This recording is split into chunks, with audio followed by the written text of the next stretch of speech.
خدا کے بن کر ہے چھایا عرفان رمضان عرفان رمضان عرفان رمضان عرفان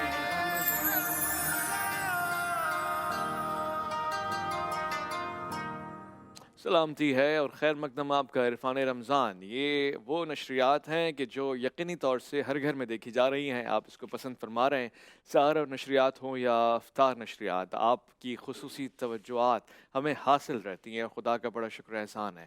خواتین و حضرات، آج ہم خواہش مند ہیں کہ جس شخصیت کے اوپر گفتگو کرنا چاہتے ہیں، دنیا کے کتنے ہی سارے احباب اس پہ لکھ چکے ہیں، بول چکے ہیں، پڑھ چکے ہیں، پھر بھی ایسا لگتا ہے تشنگی باقی ہے۔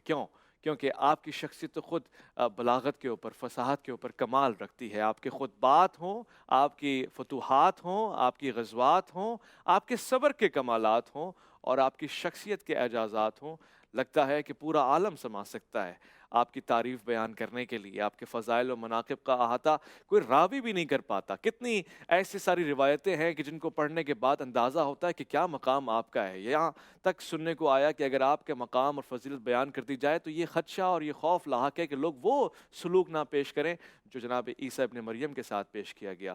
خواتین و حضرات، حضرت علی ابن ابی طالب، آپ کا مقام بلند ہے، آپ کے نام کی طرح رفتیں آپ کو حاصل ہیں، نسبتیں آپ کی اعلیٰ ہیں، درجات آپ کے بلند ہیں، اطاعت میں آپ سر فہرست ہیں، اور اس شاہ کے رسول کریم صلی اللہ علیہ وآلہ وسلم میں خاص مقام و مرتبہ آپ کو حاصل ہے۔ آپ خانوادہ رسالت کے محافظ بھی ہیں، اور آپ وہیں پہ ایک کمال درجہ یہ بھی رکھتے ہیں کہ علم کے جتنے بھی دروازے ہیں وہ سب آپ سے منسلک ہیں، کیونکہ آپ شہر مدینہ سے منسلک ہیں۔ انی سلم لمن سالمکم وحرب لمن حاربکم، ہم اس سے دوستی رکھتے ہیں نا جو آپ سے دوستی رکھتا ہے، اور اس سے بیزاری کا بھی اظہار کرتے ہیں جو آپ سے بیزار ہے۔ آپ کا دشمن کبھی اسلام کا دوست نہیں ہو سکتا، اور آپ کا دوست اسلام بیزار نہیں ہو سکتا۔ خواتین و حضرات، میں آج جن علماء کرام کو اپنے ساتھ لیے بیٹھا ہوں، ان سے سننا چاہتا ہوں فضائل و مناقب حضرت علی ابن ابی طالب کرم اللہ وجہ۔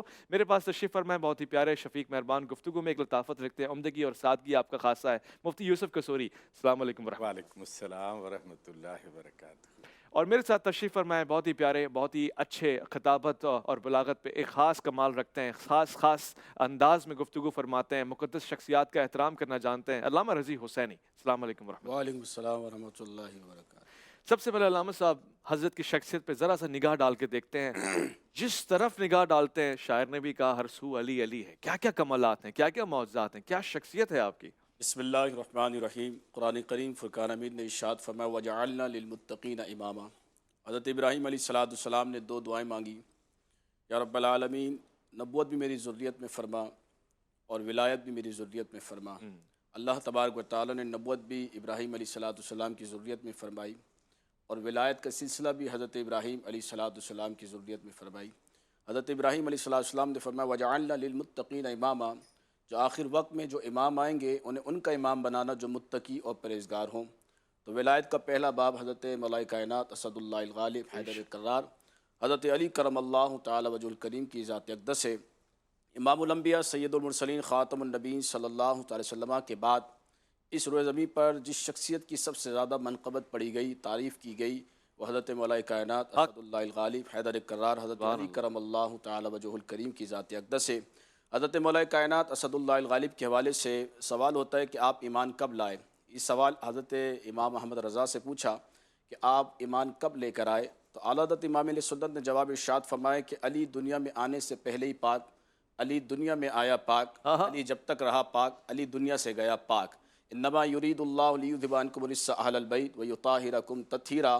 اللہ تبارک و تعالیٰ نے اہل بیت کو ہر گناہوں سے، ہر نجاست سے، ہر ناپاکی سے دور فرما دیا ہے۔ قرآن کریم فرقان حمید ہم سے تقاضا فرماتا ہے قل لا اسألکم علیہ اجرا الا المودۃ فی القربى، اجر رسالت کا اگر بدلہ دینا چاہتے ہو تو میری قرابت داروں سے مودت رکھو۔ تو علی المرتضیٰ رضی اللہ تعالیٰ عنہ کی شخصیت وہ ہے جو قرابت داروں میں حضور نبی کریم علیہ السلام کے بہت زیادہ قریب ہیں۔ آقا کریم علیہ السلام کی بارگاہ میں کسی نے حضرت مولا کائنات اسد اللہ الغالب کے حوالے سے شکایت فرمائی، جامع ترمذی کی حدیث ہے، حضور سید عالم صلی اللہ علیہ وسلم نے اپنا رخ زیبہ پھیر لیا، وہ دائیں جانب آیا، حضور نبی کریم علیہ السلام نے بائیں جانب اپنا رخ زیبہ پھیرا، وہ سامنے آیا، حضور نبی کریم علیہ السلام نے ارشاد فرمایا ما تريدون علی ما تريدون علی ما تريدون علی، تم علی کے بارے میں بات کرتے ہو، تم علی کے بارے میں بات کرتے ہو، ان علی منی وانا من، علی مجھ سے ہے اور میں علی سے ہوں۔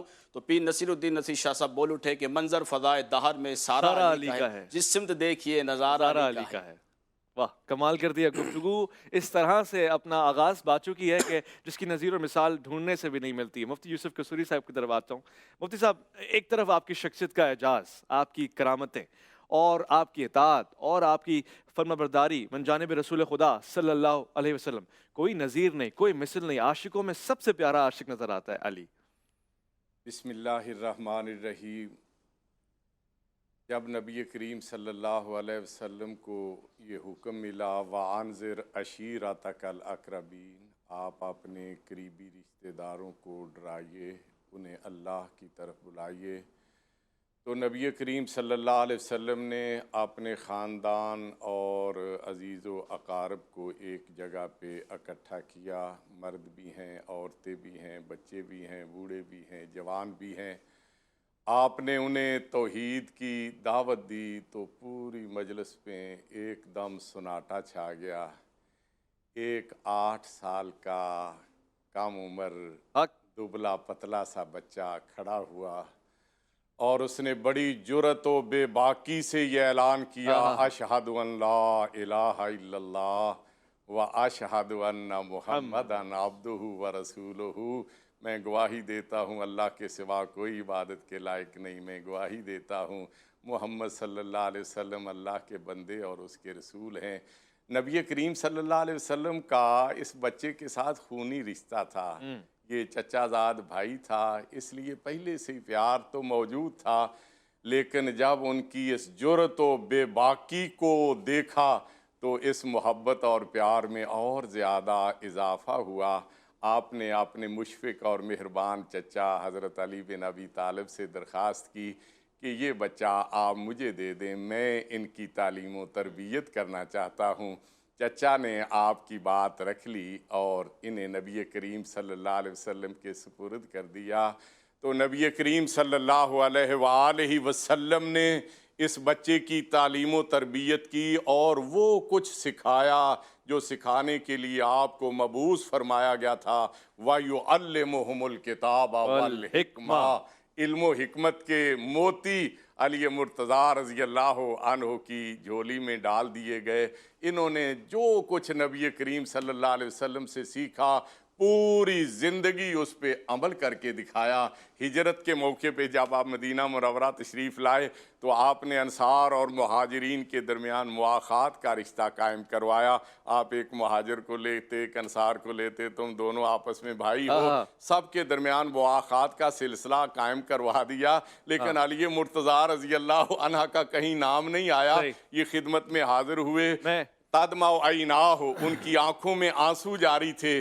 عرض کرتے ہیں اللہ کے رسول، آخیت بین اصحابک ولم تواخ بینی و بین احد، آپ نے اپنے جانساروں کے درمیان تو مواخات کا سلسلہ قائم کروا دیا، لیکن میرے اور میرا بھائی کسی کو نہیں بنایا۔ تو آپ نے فرمایا علی انت اخی فی الدنیا والآخرہ، تم دنیا میں بھی میرے بھائی ہو اور آخرت میں بھی میرے بھائی۔ ایک مختصر سے وقفہ لے رہے ہیں، لوٹ کر آئیں گے تاکہ مزید فضائل و مناقب سن سکیں، تاکہ مزید کانوں کو اور بلکہ حدیث رسول کے عین مطابق آج محفل اور مجلس کو مزین کر سکیں۔ عرفان رمضان میں آپ کا انتظار ہے۔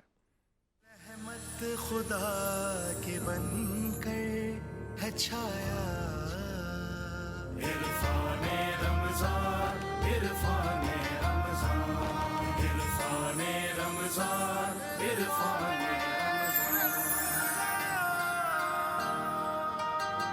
ہم اب آج اسی طرح سے موضوع کا آغاز کرتے ہیں۔ آج ہماری جو سب سے فیوریٹ اور چاہتا ہوں کہ مناقب اور فضائل کی یہاں پہ بے شمار، بے انتہا اور لا تعداد گفتگو یہاں پر ہو۔ مفتی ابوبکر محی الدین صاحب، حضرت علی کمالات کی انتہا ہیں۔ ہم اگر اس دور کی طرف ذرا سا جانا چاہیں جب آپ کم عمر ہیں، کم سن ہیں، 8 سال 9 سال کی عمر ہے، مگر اطاعت رسول میں سب سے آگے آگے، یہاں تک کہ جہاں جہاں رسول تبلیغ کے لیے جاتے ہیں وہاں جاتے ہیں، غار میں بھی ساتھ ہیں۔ یہ بات کرنے سے پہلے جس شخصیت کا تذکرہ ہو رہا تھا، بعض جگہ بہت مشکل جگہ آ جاتی ہے، تو اس شخصیت کی جو وجہ شہادت آپ نے پوچھی علامہ صاحب نے اشارہ کیا اپنے سوچ کے مطابق کہ دشمنان علی، لیکن اس حالات کو ہم دیکھتے ہیں تو آخر وقت میں حضرت حجر ابن عدی حضرت حسن سے بھی خائف ہو گئے تھے اور اس صلح کے موافق نہیں تھے، اور ان سے جب جدا ہوئے اور ایک بالکل الگ ہوئے تب کچھ لوگوں کو موقع ملا کہ اس وقت جو صلح کے خلاف بات ہو رہی تھی، یہ خبریں جب پہنچی جب خلیفہ وقت کے پاس، تو وہاں کچھ اس طرح کی ترتیب بنی یا خبر اس طرح پہنچی، اور اس کی کچھ وہ وجوہات بھی تھی کیونکہ حضرت حسن سے بھی علیحدہ ہو گئے تھے۔ اس سلسلے میں یہ واقعہ رونما ہوا۔ ایک بہت بڑی امت کی جماعت یہ سمجھتی ہے کہ غلط فہمی کی بنیاد پہ ان کی شہادت ہوئی ہے، لیکن واقعات اور تناظر ایسے بن گئے تھے۔ تو یہ امت کے ان واقعات میں سے ہے جہاں ہم دونوں طرف کے لوگوں کو ہم سمجھتے ہیں کہ وہ ایک اجتہاد پر کھڑے ہیں اور کیفیت ہے۔ بہرحال یہ وہ چیزیں ہیں، غیر مسلم مورخ نے اس کو فرسٹ پولیٹیکل اسیسینیشن بھی اس لکھا ہے۔ طرح سے آپ کہہ لیں، لیکن اس طرف سے بھی اگر آپ دیکھیں تو وہاں بھی اس کی بنیاد بہرحال موجود ہوتی۔ بہرحال یہ وہ چیزیں ہیں جس پہ ہمیں زیادہ وہ نہیں کرنا چاہیے۔ آپ کا جو سوال تھا حضرت علی رضی اللہ تعالی عنہ کے متعلق، سوال دہرا دیں میرے ہاں، وہ کم سنی کے دور میں جو آپ سے معجزات اور کرامات، یعنی آپ کے عمل سے جو کچھ صادر ہے، جو گواہی آپ نے دی اور اس پہ کامل آپ ثابت ہوئے، وہ ذرا بیان۔ بے شک حضرت علی رضی اللہ تعالیٰ عنہ جتنا بھی عرصہ اور جس رخ میں رہے وہ کمال میں رہے، اور حضرت علی رضی اللہ کا بچپنا بھی کمال ہے، جوانی تو بہت ہی کمال ہے کیونکہ حضرت فاطمہ کا ساتھ ہے، اور پھر جو ان کی خلافت کا زمانہ ہے وہ اس درجے کمال ہے کہ جس تکلیف اور جس فتنوں میں انہوں نے وہ بھاگ دوڑ سنبھالی تھی، اور جس طرح سے وہ مدینہ کو بچا کے نکلے تھے اور خود بھی قربانی دی، مدینہ سے باہر نکل گئے، تو مرد بحران امت مسلمہ ہیں۔ بے شک وہ ہر دور میں، جب حضور صلی اللہ علیہ وسلم کی ہجرت کا وقت ہوا تب بھی آپ دیکھیے کہ وہ مرد بحران بن کے سامنے آئے۔ حضور صلی اللہ علیہ وسلم ہجرت کو نکل گئے، پیچھے مدینہ میں مکہ مکرمہ میں بحران کا وہ اکیلا سامنا کر رہے تھے، حضور کے بستر پہ موجود تھے۔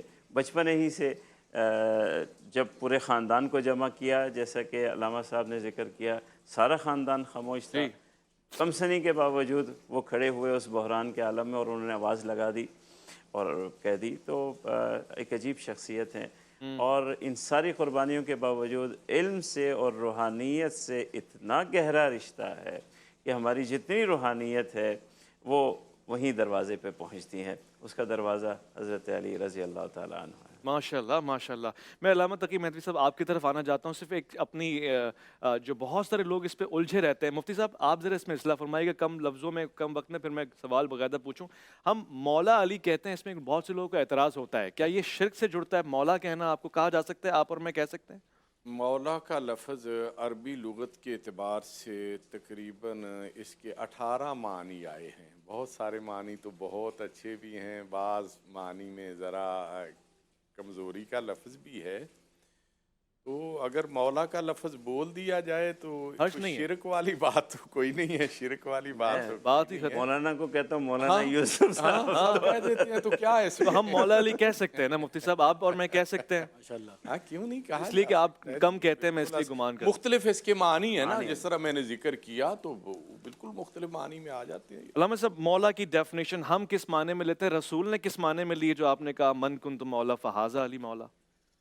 نبی اکرم حضرت محمد مصطفیٰ صلی اللہ علیہ وسلم نے غدیر خم کے میدان میں 1,00,000 صحابہ اور حاجیوں کے سامنے جب پورا خطبہ حجت الوداع بیان فرمایا ہے تو اس میں بہت ساری باتیں آئیں، یہاں تک کہ آپ بیان فرماتے فرماتے اپنے وصال کی بھی خبر دیتے ہیں، اور پھر کچھ دیر توقف اختیار کرنے کے بعد حضرت علی مرتضیٰ کو اپنے قریب بلاتے ہیں، اپنے ہاتھوں سے بلند فرماتے ہیں، اور یہ بھی سوال کرتے ہیں کہ الست اولا بالمؤمنین من انفسہم، کیا میں مومنین سے ان کی جانوں کے اوپر اولا نہیں ہوں؟ اور سبھی کی طرف سے جواب آتا ہے قالوا بلا یا رسول اللہ، یقیناً آپ ہماری جانوں کے اوپر اولویت رکھتے ہیں۔ تو اس وقت پیغمبر اکرم شاہ فرماتے ہیں، اور یہ پیغمبر کے زبان مبارک سے جاری ہونے والا لفظ ہے کہ من کنت مولاہ فہذا علی المولا، جس کا میں مولا ہوں اس کے یہ علی مولا ہے۔ تو مولا کا اسی جملے کے اندر ہمیں ترجمہ مل جاتا ہے کہ جس ذہن سے اور جس ذہنیت سے آپ حضرت سرور کائنات کو مولا مانتے ہیں، تو انہوں نے فرمایا جس جس کا میں مولا ہوں اس کے علی مرتضیٰ مولا ہے۔ اور پھر اس کے بعد اپنے ہاتھوں کو بلند فرمایا اور فرمانے لگے کہ اللہم والی من والا وعاد من عادا، پروردگارہ تو ان سے، چونکہ حدیث ثقلین بھی اسی خطبے کے اندر بیان فرمائی تھی، فرمایا تھا کہ انی تارکم فیکم الثقلین کتاب اللہ وعطرتی اہل بیتی ما ان تمسکتم بہما لن تضلوا بعدی ابدا، کہ میں تو جا رہا ہوں لیکن تمہارے درمیان دو ایسی چیزیں چھوڑ کے جا رہا ہوں جن دونوں سے تمہیں وابستہ رہنا ہے، ایک اللہ کی کتاب ہے، دوسرے میرے اہل بیت ہیں، جب تک ان دونوں کو پکڑے رہو گے کبھی گمراہ نہیں ہوگے۔ تو پھر وہاں پر یہ بھی ارشاد فرمایا اللہم والی من والاہ، پروردگارہ جو ان سے محبت کرے تو ان سے محبت فرما، وعاد من عادہ، جو ان سے دشمنی کرے تو ان سے دشمنی فرما۔ تو اس خطبے کے اندر لفظ مولا یہ استعمال ہوا ہے، اور چونکہ حضور مولائے کائنات ہے اس نسبت سے ہم حضرت علی کو بھی مولائے کائنات مانتے ہیں۔ تصادم تو نہیں ہے، لوگ آیت پڑھتے ہیں نعم المولا و نعم النصیر اللہ رب العزت کے لیے، تو ہم تصادم کی کیفیت میں تو نہیں؟ بالکل نہیں ہے، یہ مولا کا لفظ ہے اسی طرح سے کہ جس طرح سے بہت سارے پروردگار عالم کے اسماء حسنیٰ ہیں، پروردگار وہ ہے جو شفا دینے والا ہے، پروردگار وہ ہے، لفظ استعمال ہوتا ہے پروردگار عالم کے لیے کہ پروردگار طبیب بھی ہے، نعمت طبیب، بہترین طبیب ہے، اور ہم ایک عام سے ڈاکٹر کو بھی طبیب کہہ رہے ہوتے ہیں۔ تو فرق ہے دونوں کے اندر، اس کو جتنا بھی علم ملا ہے اور اس کے اندر جتنی بھی توفیق موجود ہے وہ پروردگار کی عطا کردہ ہے۔ خدا سرچشمہ ہے ساری فضیلتوں کا، ساری نعمتوں کا، ساری رحمتوں کا، ساری عطاؤں کا، اور اس نے اپنے حبیب حضرت محمد مصطفیٰ صلی اللہ علیہ وآلہ وسلم کی کو یہ نعمتیں عطا فرمائی ہیں، اور وہاں سے یہ فیض حضرت علی مرتضیٰ علیہ السلام تک پہنچا ہے۔ تو یہ ہمیشہ ذہن میں ہونا چاہیے کہ پروردگار مرتبے کے اندر، جس کو ہمارے ہاں ایک اصطلاح کے اندر لفظ استعمال کیا جاتا ہے طولی، اگر مولائیت کو طولی معنوں میں دیکھا جائے تو سمجھ میں آئے گا، عرضی معنوں میں سمجھ میں واہ واہ واہ واہ، خوبصورت۔ ایسا نہیں کہ ہم پلہ ہیں، نعوذ باللہ علی مرتضیٰ، علی مولا مشکل کشا، نبی کے ہم پلہ ہوں، یا اسی طریقے سے خدا کے نعوذ باللہ کہ اللہ مولا ہے تو پھر علی مولا ہو، ہم پلہ کی بات نہیں ہو رہی، اللہ مولا ہے، اس نے مولائیت عطا کی اپنے رسول کو، اور رسول نے مولائیت عطا کی ہے حضرت علی مرتضیٰ کو۔ اور آیت کے اندر باقاعدہ ظاہراً سورہ مائدہ کی آیت نمبر 55 ہے جس میں ارشاد ہوتا ہے کہ انما ولیکم اللہ ورسولہ والذین آمنوا الذین یقیمون الصلاۃ ویؤتون الزکاۃ وہم راکعون، کہ تمہارا ولی اور مولا اللہ ہے اور اس کا رسول ہے، اور وہ صاحبان ایمان ہے کہ جو نماز قائم کرتے ہیں اور حالت رکوع میں زکوٰۃ ادا کرتے ہیں۔ تو سب سے پہلے مولا پروردگار، اور خدا نے مولائیت دی ہے رسول کو، اور رسول نے مولائیت دی ہے اپنے برادر اور اپنے رحمان حضرت علی مرتضیٰ علیہ السلام۔ ٹھیک ہے۔ علامہ رضی حسینی صاحب، ہم دیکھتے ہیں جیسے ابھی علامہ صاحب نے گفتگو کی، بیچ میں مشکل کشا کا جملہ بھی کہا، ہم نے علامہ اقبال کو بھی سنا ہے، آپ نے بھی فرمایا کہ بانو تاجدار حل عطا مرتضیٰ مشکل کشا شیر خدا، یہ کس معنوں میں لیتے ہیں؟ اس میں بھی کہیں شرک کی کیفیت نہ آئے، یہ ذرا واضح فرما دیجیے گا۔ بسم اللہ الرحمن الرحیم۔ دیکھیں، ایک شرک فی صفات ہے، ایک شرک فی ذات ہے۔ نہ اللہ کی ذات میں کوئی شریک ہے، نہ اللہ کی صفات میں کوئی شریک ہے۔ اللہ تبارک و تعالیٰ کی پاس جو کچھ ہے وہ سب کچھ اس کا اپنا ذاتی ہے۔ اللہ تبارک و تعالیٰ نے اپنے نبی کو عطا فرمایا، اور نبی نے صحابہ کو عطا فرمایا۔ حضرات صحابہ کرام رضوان اللہ تعالی اجمعین کو جو کچھ بھی ملا وہ حضور نبی کریم علیہ السلام کی بارگاہ سے ملا، اور آقا کریم علیہ السلام نے ارشاد فرمایا واللہ یؤتی وانا قاسم، اللہ مجھے عطا کرتا ہے اور میں تقسیم فرماتا ہوں۔ حضور نبی کریم علیہ السلام کی بارگاہ سے ہر صحابی کو ملا، تو حضرت مولا کائنات اسد اللہ الغالب حیدر الکرار حضرت علی علیہ السلام کو جو کچھ بھی ملا وہ بارگاہ رسالت مآب صلی اللہ علیہ وسلم سے ملا۔ اس روز زمین پر آقا کریم علیہ السلام نے ارشاد فرمایا سلونی، جو پوچھنا ہے مجھ سے پوچھو۔ حضور کے بعد اس روز زمین پر اگر کسی نے کہا ہے سلونی، جو پوچھنا ہے مجھ سے پوچھو، وہ حضرت مولا کائنات اسد اللہ الغالب حیدر الکرار حضرت علی کرم اللہ تعالی وجہ الکریم کی ذات اقدس ہے۔ اللہ تبارک و تعالی نے مولا کائنات کو یہ شرف عطا فرمایا کہ آپ حضور نبی کریم علیہ السلام کے بستر پاک پر ہجرت کی رات آپ نے آرام فرمایا، فتح مکہ والے دن آپ آقا کریم علیہ السلام کے کاندھوں پر سوار ہو کر آپ نے حرم کے سارے بتوں کو گرایا، اور غزوہ تبوک میں حضور نبی کریم علیہ السلام جب چلے تو حضرت مولا کائنات اسد اللہ الغالب کو پیچھے چھوڑا کہ مدینہ طیبہ کے سارے معاملات آپ نے دیکھنا ہے۔ تو کسی نے یہ بات کہہ دی کہ حضرت علی کرم اللہ تعالی وجہ الکریم کو عورتوں اور بچوں میں چھوڑے جا رہے ہیں۔ حضور نبی کریم علیہ السلام کی بارگاہ میں حضرت مولا کائنات خود تشریف فرما ہوئے، فرمایا یا رسول اللہ لوگ ایسی باتیں کرتے ہیں۔ آقا کریم علیہ السلام نے قریب بلایا، فرمایا اما ترضیٰ، علی تو کیا اس پر راضی نہیں؟ تجھ کو مجھ سے وہ نسبت ہے جو موسیٰ کو ہارون سے تھی، لیکن فرما لا نبی کی آبادی، میرے بعد کوئی نبی نہیں آ سکتا۔ حضرت مولا کائنات اسد اللہ الغالب کے بے شمار فضائل مناقب ہیں، لیکن آپ کے پاس منصب نبوت، منصب رسالت نہیں ہے۔ آقا کریم علیہ السلام نے ارشاد فرمایا انا مدینۃ العلم وعلی بابها، میں علم کا سمندر، علم کا شہر ہوں، علی اس کا دروازہ صبح قیامت تک۔ اب جس کو بھی علم چاہیے وہ علی کے دروازے پر اس کو آنا ہوگا، اور اگر علی کا دروازہ چھوڑ کر دائیں بائیں جائے گا، گھر سے کود کر جائے گا، تو اس کو معاشرے میں چور یا ڈاکو یا بدماش کہتے ہیں۔ دروازے سے آنے والے کو عالم کہتے ہیں، ہم عالم اسے ہی مانتے ہیں جو علی کی چوکٹ سے علم حاصل کرے۔ بھائی بہت خوب، بہت خوب۔ یہ فیضان در مصطفیٰ ہے، اور در تو ہم کہتے ہی ہیں، یہ نعت خواں حضرات ہم پڑھتے ہیں اس کو بڑی تعداد میں، کہ ہم اسی در پہ رہیں گے اور اس در سے ہی سب کچھ حاصل کریں گے۔ تو گویا در کا نام ہی علی، فاتح بدر و حنین و خیبر و خندق ہے۔ ہم لوٹ کر آئیں گے، عرفان رمضان میں آپ کا انتظار ہے۔ رحمت خدا کے بن کر ہے چھایا، عرفان رمضان، عرفان رمضان، عرفان رمضان، عرفان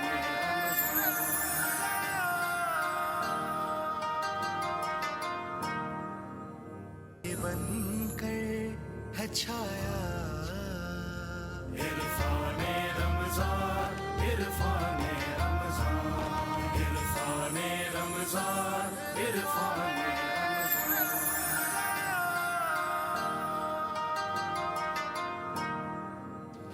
عرفان رمضان میں خوش آمدید خواتین و حضرات۔ آج کی بزم بہت خاص ہے۔ سحری کو تو آپ نے بڑی توجہ کے ساتھ سنا، افطار کی گفتگو کو بھی آپ ملاحظہ فرما رہے ہیں اور محظوظ ہو رہے ہیں۔ ہم ساتھ ساتھ آپ کو ایک الگ انداز میں محبت کا، عقیدت کا نذرانہ پیش کرنا چاہتے ہیں، یعنی حضرت کی شخصیت کو سلام عقیدت پیش کرنا چاہتے ہیں۔ امان اللہ قاضی یہاں پہ تشریف فرمائیں اپنے پیارے پیارے نونہال بچوں کے ساتھ، اور منقبت کے اشعار بولنا چاہتے ہیں۔ آپ سب کی سماعتوں کی نظر امان اللہ قاضی کی آواز۔ دیکھو کہ آپ اپنی ہی پہچان علی ہے،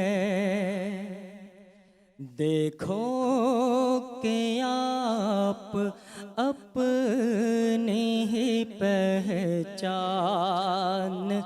علی ہے، اعلیٰ ہے جس کی شان وہ ذیشان علی ہے، پروردہ رسول ہے، داماد نبی ہے،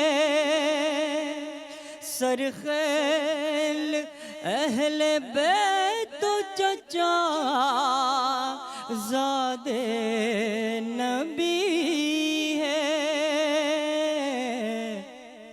بے مثل نسبتوں کا نگہبان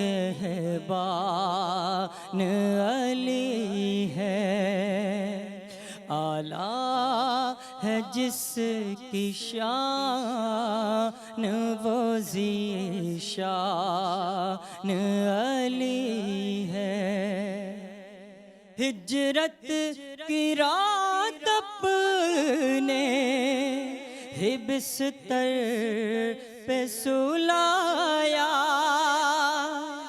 ہجرت کی رات اپنے ہی بستر پہ سلایا، آقا نے جسے دین کا ہر باب سکھایا،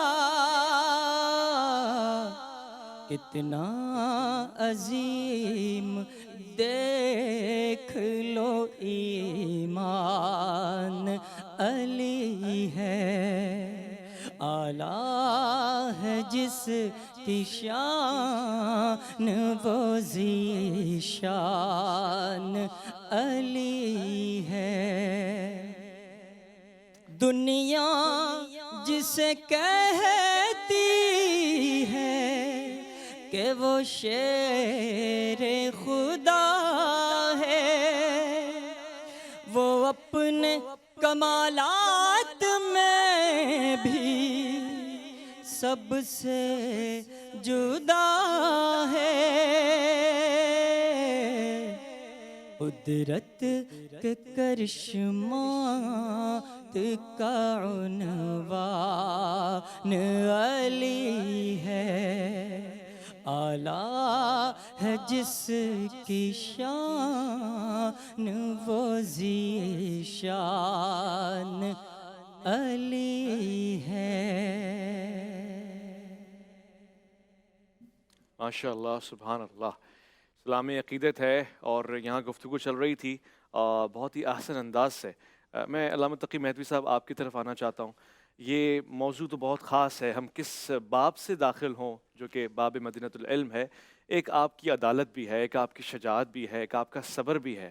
میں صبر اور آپ کے غنی ہونے کے پہلو پہ آنا چاہتا ہوں کہ آپ سید الاشجاع ہیں اور ساتھ ساتھ آپ صابر بھی ہیں، یہ کیسے ممکن ہو سکتا ہے؟ بسم اللہ الرحمن الرحیم۔ بہت اچھے نقطے کی طرح آپ نے اشارہ فرمایا کہ صرف ایسا نہیں کہ ہم حضرت علی مرتضیٰ کو جب سوچتے ہیں تو صرف وہ جنگجو اور ایک پہلوان کے روپ میں دکھائی دیتے ہیں، بلکہ ان سے بڑا کوئی عابد اور زاہد بھی نہیں ہے، اللہ اکبر، ان سے بڑا کوئی نمازی اور ان سے بڑا کوئی متقی پرہیزگار نہیں ہے، بلکہ امام المتقین ہے۔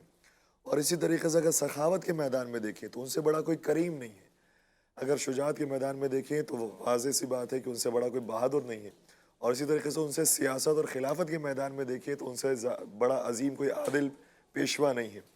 تو ہر میدان میں وہ جناب حسن بصری کا یہ جملہ ہے، فرماتے ہیں کہ ان علی کان فی امرہ علی، اللہ اکبر، علی اپنے ہر کام میں ہی علی تھے۔ علی کا مطلب بلند ہے، علی اپنے ہر کام میں ہی سر فہرست تھے۔ اور ظاہراً ابن ابی الحدید معتزلی جنہوں نے شرح نہج البلاغہ لکھی ہے، اس نقطے کو بیان کیا، کہتے ہیں کہ اگر کوئی انسان شجاع ہوتا ہے، بہادر ہوتا ہے، جنگجو ہوتا ہے، تو عام طور پر وہ اتنا زیادہ نمازی نہیں ہوتا، اتنا زیادہ وہ گریہ کرنے والا، رونے والا، مانگنے والا نہیں ہوتا۔ اور جو نماز کے اندر آگے ہوتا ہے وہ جنگجو نہیں بن سکتا، کیونکہ سخت دل ہونا ضروری ہوتا ہے جنگ کرنے کے لیے، نرم دل ہونا ضروری ہوتا ہے رونے کے لیے۔ لیکن قربان ہو جائے حضرت علی مرتضیٰ، اللہ اکبر، اللہ ان سے زیادہ کوئی گریہ کرنے والا نہیں، ان سے زیادہ کوئی نمازیں پڑھنے والا نہیں، اور میدان میں ان کے مقابلے پر کوئی کھڑا رہنے والا نہیں۔ یہاں تک کہ آپ کے پوتے کو سید الساجدین کہتے ہیں، زین العابدین کہتے ہیں، آپ کا مقام کیا ہوگا؟ سبحان اللہ۔ اور اتفاق سے آپ نے جب سید الساجدین زین العابدین علیہ السلام کی بات کی ہے تو ان کی عبادتوں کے اوپر کسی نے رش کیا اچھا، اور کہا کیا کہنے آپ کی عبادتوں کا، آپ سے بڑھ کر کون عابد اور پرہیزگار ہوگا؟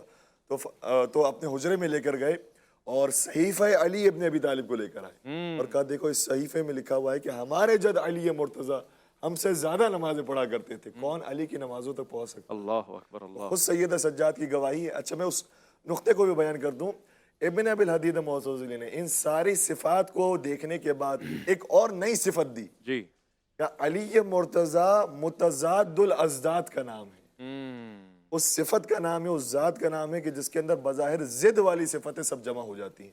اور میں ان سے یہ کہوں گا، اور آپ نے اس نقطے کو تو ضرور بیان کیا ہے، لیکن حقیقت یہ ہے کہ یہ ساری صفات ایک صفت کے اندر جمع ہوتی ہے کہ جو خدا کو پسند آیا ہے وہی علی نے کر کے حق، سبحان اللہ، جو خدا کو پسند آیا وہی علی نے کر کے دکھایا۔ مفتی صاحب، آپ کی عدل کے اوپر چند جملے سننا چاہتا ہوں۔ کہتے ہیں کہ آپ کو شدت عدالت کی وجہ سے شہید کیا گیا۔ بسم اللہ الرحمن الرحیم۔ مفتی ابو بکر صاحب نے بہت عمدہ بات کی کہ وہ مرد بحران تھے، ہر معاملے میں درجہ کمال پہ۔ علامہ صاحب نے امام حسن بصری کا قول نقل کیا، بہت اپنے اندر جامعیت رکھتا ہے۔ صحابہ کرام رضوان اللہ علیہم اجمعین کو اللہ تعالیٰ نے کسی کو کوئی خوبی دی، کسی کو کوئی خوبی دی۔ سیدنا عمر فاروق رضی اللہ عنہ بیان کرتے ہیں کہ علی اقضانا، قضاء کی، عدالت کی، فیصلے کی جو صلاحیت اللہ تعالیٰ نے حضرت علی مرتضیٰ رضی اللہ عنہ کو عطا کی، وہ اپنی مثال آپ تھی۔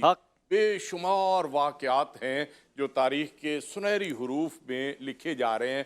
ہمارے ہاں یہ وراثت کا مسئلہ بڑا پیچیدہ ہوتا ہے، اکثر اہل علم اس مسئلے میں غلطیاں بھی کر بیٹھتے ہیں۔ نبی کریم نے بھی اس کو نصف العلم کہا ہے کہ یہ آدھا علم ہے۔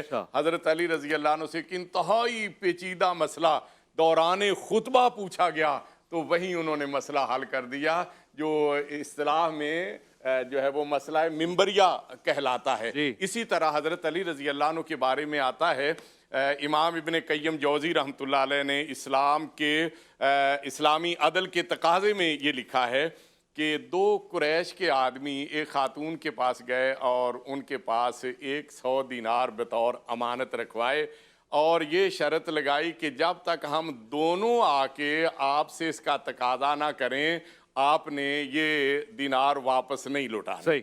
1 سال کے بعد ان میں سے ایک شخص آیا اور کہنے لگا کہ وہ دینار ہمارے واپس کر دیجئے۔ اس نے کہا کہ تمہاری شرط تو یہ تھی۔ وہ کہنے لگا کہ میرا دوسرا ساتھی فوت ہو گیا ہے۔ خاتون نے انکار کیا کہ شرط جب تک پوری نہیں ہوگی میں اس پہ عمل نہیں کروں گی، لیکن اس نے ادھر ادھر سے دباؤ ڈلوایا، یہ خاتون مجبور ہو گئی اور اس نے 100 دینار اس کو واپس دے دیے۔ کچھ عرصہ گزرا کہ اس کا دوسرا ساتھی آ گیا، کہنے لگا کہ وہ 100 دینار جو ہم نے آپ کے پاس رکھوائے تھے وہ 100 دینار ہمیں دے دیے۔ یہ خاتون کہتی ہے کہ وہ تو تمہارا ساتھی لے گیا اور اس نے بتایا کہ تم فوت ہو گئے تھے۔ حضرت عمر رضی اللہ عنہ کی عدالت میں جب فیصلہ پہنچا، موقف کو سنا تو چونکہ شرائط پوری نہیں ہوئی تھی، سوچ رہے تھے کہ اب عورت پہ جرمانہ عائد کیا جائے، تو اس خاتون نے عرض کیا کہ امیر المومنین میں یہ چاہتی ہوں کہ آپ یہ فیصلہ حضرت علی رضی اللہ عنہ کی طرف منتقل کر دیں۔ حضرت عمر رضی اللہ عنہ تو ویسے ہی ان کی عدالت کے قائل تھے، ادھر فیصلہ منتقل کر دیا۔ حضرت علی رضی اللہ عنہ نے جب دونوں کے موقف کو سنا تو سننے کے بعد نتیجے پہ پہنچ گئے کہ یہ دونوں نوسر باز ہیں، اس خاتون کے ساتھ جو ہے وہ دھوکہ کر رہے ہیں۔ اس وجہ سے حضرت علی رضی اللہ عنہ نے اس سے پوچھا کیا تم نے یہ دینار رکھواتے ہوئے یہ شرط عائد کی تھی کہ تم دونوں واپس آؤ گے اور ان کے سامنے آ کے بات کرو گے پھر یہ لٹائے گی؟ کہتے جی ہم نے مانا تھا۔ کہتے ہیں کہ جاؤ اپنے دوسرے ساتھی کو لے کے آؤ تو پھر تمہیں ملیں گے، ورنہ ادھر کا کبھی رخ نہ کرنا۔ تو یہ دیکھو کتنی بصیرت ہے عدالت کے معاملے میں، اور سیدنا علی رضی اللہ عنہ نے عدل انصاف سے زمانے کو بھرا۔ خلفائے ثلاثہ کے ادوار میں سیدنا علی رضی اللہ عنہ کو اسی صلاحیت کی وجہ سے قاضی القضات چیف جسٹس کے منصب پہ جو ہے وہ فائز کیا گیا، اور عدالت کے اعلیٰ ترین انہوں نے نمونے پیش کیے۔ اب شہادت کے بارے میں میں کہوں گا، حضرت علی رضی اللہ عنہ خود کہتے ہیں کہ نبی کریم صلی اللہ علیہ وسلم نے، میں نے سنا، اشق الناس رجلان، اس کائنات کے دنیا کے بدترین 2 آدمی ہیں یا نامراد ترین 2 آدمی ہیں، احیمر سمود الذی عقر الناقہ، ایک وہ احیمر جس نے صالح علیہ السلام کی اونٹنی کو جو ہے وہ زخمی کیا تھا، اور دوسرا والذی یضرب علی ہذہ حتی اختلت ہذہ، دوسرا وہ جو یہاں ضرب لگائے گا جس سے یہ تر ہو جائے گی۔ تو حضرت علی رضی اللہ عنہ نے یہ ثابت کر دیا کہ جنہوں نے ان سے عداوت کی، دشمنی کی، جنہوں نے ان پہ ناحق حملہ کیا، یہ دنیا کا بدترین آدمی ہے، اور سیدنا علی مرتضیٰ رضی اللہ عنہ کو اس میں بھی اللہ نے عروس شہادت سے ہمکنار کیا، اور یہ ایسا مقام ہے۔ اللہ فرماتے ہیں وَلَا تَقُولُوا لِمَنْ يُقْتَلُ فِي سَبِيلِ اللَّهِ أَمْوَاتٌ وَالْأَحْيَاءُ وَلَٰكِنْ لَا تَشْعُرُونَ، جو اللہ کی راہ میں کٹ جائیں انہیں مردہ نہ کہو، وہ زندہ ہے، انہیں ایسی زندگی ملی ہے جس کا تم ادراک اور شعور نہیں کر سکتے۔ کیا مقام ہے، کیا بلند مقام ہے کہ جب پیدا ہوئے تو اللہ کا گھر ہے، اور جب رخصت فرما رہے ہیں شہادت کے منزل پہ فائز ہیں تب بھی اللہ ہی کا گھر ہے۔ کیا اللہ والا مقام ہے۔ علامہ صاحب یہ بھی ذرا بیان فرماتے ہیں، ہم جس ولی کی طرف جاتے ہیں، داتا دربار جاتے ہیں، لال شہباز قلندر کے پاس جاتے ہیں، ہم کسی مرد قلندر کے پاس جاتے ہیں، جس بزرگ کو دیکھتے ہیں جو روحانیات کے معاملے سے آگاہ ہے، جو اس فیضان سے مستفید ہے، وہ کہتا ہے علی کی طرف سے ملا ہے۔ سارے اولیاء کا سلسلہ جناب شیر خدا کی طرف ہے، یہ کیا معاملہ ہے؟ بسم اللہ الرحمن الرحیم۔ میں نے اس سے پہلے قرآن کریم کی آیت پڑھی تھی وَجَعَلْنَا لِلْمُتَّقِينَ إِمَامًا، علی متقیوں کے امام ہیں، اور غدیر خم پہ آقا دو جہاں صلی اللہ تعالی وسلم نے ارشاد فرما دیا من کنت مولا فعلی مولا، جس کا نبی مولا اس کا علی مولا۔ حضور نبی کریم علیہ السلام نے ارشاد فرما دیا انا مدینۃ العلم وعلی بابھا، میں علم کا سمندر ہوں، علم کا شہر ہوں، علی دروازہ ہے۔ تو علم بھی چاہیے علی کے پاس، ولایت بھی چاہیے علی کے پاس، ثقافت بھی چاہیے علی کے پاس، کیونکہ علی ہر جگہ نظر آ رہا ہے کہ کل کا جمال جز کے چہرے سے آیا، گھوڑے پہ حسین نظارہ علی کا ہے، منظر فضائے دہر میں سارا علی کا ہے، جس سمت دیکھیے نظارہ علی کا ہے۔ حضرت مولا کائنات اسد اللہ الغالب کو سب سے بڑا کائنات کا یہ شرف ہے کسی کی نسل کو اللہ رب العالمین نے شرف عطا نہیں فرمایا جو علی کی نسل کو شرف عطا فرمایا. انما یرید اللہ لیذہبعنکم الرجس اہل البیت ویطہرکم تطہیرا. صبح قیامت تک علی المرتضیٰ کی نسل چلتی رہے گی کہ تیری نسل پاک میں ہے بچہ بچہ نور کا، تو ہے عین نور، تیرا سب گھرانہ نور کا. حضرت مولا کائنات اسد اللہ الغالب حضرت علی کرم اللہ تعالی وجہ الکریم کی نسل پاک کی شان یہ کہ امام حسن بھی آپ کی نسل پاک میں، امام حسین بھی، امام زین العابدین، امام باقر بھی، امام جعفر بھی، حضرت حضور داتا گنج بخش علی حجویری بھی، حضور غوث اعظم رضی اللہ تعالیٰ عنہ بھی. تو علی کے بچوں کی شان یہ، تو علی کی شان کیا ہوگی؟ تو آقا دو جہاں صلی اللہ تعالی وسلم کا واضح فرمان ہے علی مجھ سے ہے اور میں علی سے ہوں، اور میرے بعد علی ہر مومن کا ولی ہوگا. علامہ صاحب، حضرت علی سے لڑنا، حضرت علی کو دکھ پہنچانا، ان کی اتباع نہ کرنا، گویا رسول کی اتباع نہ کرنا جیسا حضور نبی کریم علیہ السلام نے اشارہ فرمایا جو ان سے جنگ کرے گا وہ مجھ سے جنگ کرے گا، جو ان سے صلح کرے گا وہ مجھ سے صلح کرے گا. جامع ترمذی کی حدیث میں نے پڑھی، ما تريدون علی، تم علی کے بارے میں بات کرتے ہو، ان علی منی وانا من، علی مجھ سے اور میں علی سے. جس کو بارگاہ رسالت کا حیا ہوگا وہ کبھی بھی اہل بیت اطہار پر بکواس نہیں کرے گا، بھوکے گا نہیں. جب بھی اہل بیت کی بات کرے گا تو یہی کہے گا واہ کیا بات رضا اس چمنستان کرم کی، زہرا ہے کلی جسم حسن اور حسین پھول. خوبصورت. مفتی صاحب، یہ بھی اس محفل کا آخری سوال ہو سکتا ہے. جناب کی شخصیت پہ اگر ہم دیکھتے ہیں، کمال ہی کمال ہے، مگر ایک پل کے لیے ہمدردی کا وہ پہلو اجاگر ہوتا ہے، یعنی جسے ہم کہتے ہیں کہ آنکھوں میں آنسو آ جاتے ہیں. تنہا ہے، مظلوم ہے، اس طرح سے بھی مظلوم ہے کہ دشمنی بھی بہت ہو گئی، لوگوں نے بغض اور عناد کا اظہار بھی کیا، جنگیں بھی لڑیں آپ نے. اس طرح بھی تنہا ہے کہ چاہنے والوں نے بھی تکلیف پہنچائی ہے، ایذا پہنچائی. جو آپ کی جماعت کے لوگ ہیں، جن کو آپ کا فالوور ہونا ہے، آپ ان کے لیے بھی ایسا لگتا ہے کہ سخت مزاج ہیں. اس مزاج کے لوگ دنیا میں مشکل میں رہتے ہیں، مگر آپ کا یہ مقام مظلوم نظر نہیں آتا ہے. یہی تو کمال ہے، یہ مظلومیت نہیں ہے، یہی کمال ہے کہ حق کے ساتھ کھڑے رہے. کبھی نہیں دیکھا کہ میرے ارد گرد والے کیا کہیں گے، کیا سوچیں گے، اور احساس تھا انہیں کہ میرے ارد گرد کیسے ہیں. مگر مشکل ترین حالات میں، جب نہروان والا وقت مشکل ترین حالات ہے، وہ اگر سوائے حق کی ایک بات تھی جس پہ وہ کھڑے رہے اور وہ وہاں پر وہ ہوا سارا معاملہ، تو یہ کمال تھا ان کا. یہ مظلومیت نہیں تھی، یہ خود اپنے اس کمال میں حضرت علی رضی اللہ تعالیٰ عنہ رہے. اور ہمیشہ جب جو حق کا علم بردار ہو وہ حق سے کیسے رہ سکتا ہے، چاہے وہ اکیلا رہ جائے، مگر وہ حق کا علم ہی اس کے ہاتھ میں ہے.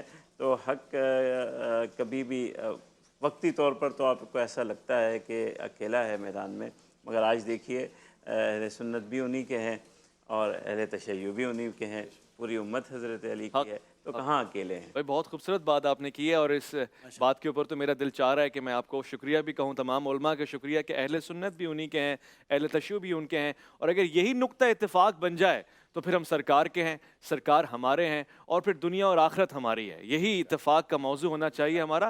یعنی آپ کی شخصیت ہمارے لیے جڑنے، ملنے اور ساتھ رہنے کا موضوع ہونا چاہیے، اور یہی آپ کی زندگی کا پیغام بھی ہے. خواتین و حضرات، آپ نے وصیت فرمائی کہ یہ نہ دیکھوں اور یہ نہ سنوں کہ تم میرے بعد نعرے لگا رہے ہو کہ امیر المومنین کو قتل کر دیا گیا، لہٰذا میں انتقام لیں گے اور ناروا سلوک برتیں گے قاتل کے ساتھ. خبردار، ایک ضربت کے ساتھ مقابلہ ہونا چاہیے، اور یہ آپ کا عدل ہے جو آپ کی شہادت کے بعد بھی اسی طرح قائم و دائم ہے. ہم شکریہ ادا کرنا چاہتے ہیں تعاون کرنے کے اوپر، افطار کو حسین بنانے کے اوپر زمزم بیکرز کا، ساتھ ساتھ الحبیب ریسٹورنٹ کا، اور دونوں کا بہت بہت شکریہ. یہ افطار کے باکسز بھی آپ کی طرف سے آئے اور یہ افطار کا اہتمام بھی آپ کی طرف سے ہوا.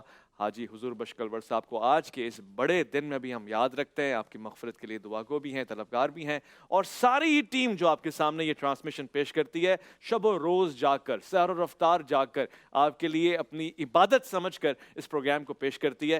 میں درخواست کروں گا آج جب آپ روزے کے لیے کھجور منہ میں دبائیں تو جہاں آپ اپنے لیے دعا مانگیں، وہاں جی ٹی وی کی اس نشریات کو ممکن بنانے والے لوگوں اور ان علماء کرام، ان نعت خواں حضرات، پروڈیوسرز، کیمرہ مین اور تمام لوگوں کے لیے دعا ضرور فرمائیے گا. اپنا خیال رکھیے گا. لوٹ کر آئیے گا دسترخوان میں عرفان رمضان. محمد اویس ربانی کو اجازت دیجیے گا.